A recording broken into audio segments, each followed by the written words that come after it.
have a problem with new-gen queer people. Hello, my creatures and critters, and you heard that right. I want to start this off by saying I love queer people of all ages, and I think it's important to recognize and validate the baby gays. However, I've started to see an increase of all these said baby gays, at least in America, not learning or caring to learn about queer history, which is disappointing to say the least.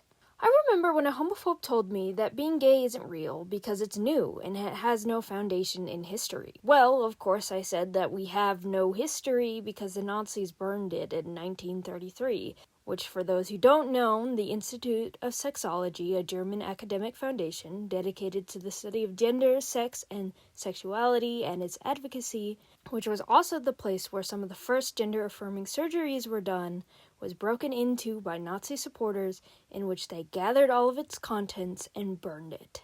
The conversation with that homophobe ended, thankfully, because they were trying to have an actual conversation about this, which this is just one reason why it's important to know something about queer history. However, there is more reasons why you should know about queer history.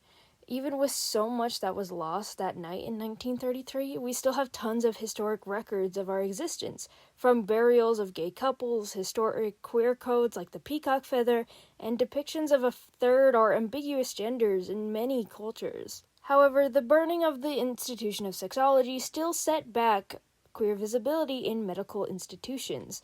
But the story was told. Even with it burned, we know what was lost. History is often being rewritten, and the undesirables aren't included in its revision. It's important to remember and share these stories so even when they are burned, we don't forget. We remember who we are and what we come from, and the people we still have to fight for, because the battle isn't over until we all have indisputable equal rights and we're still here to share our stories. And that's the reason why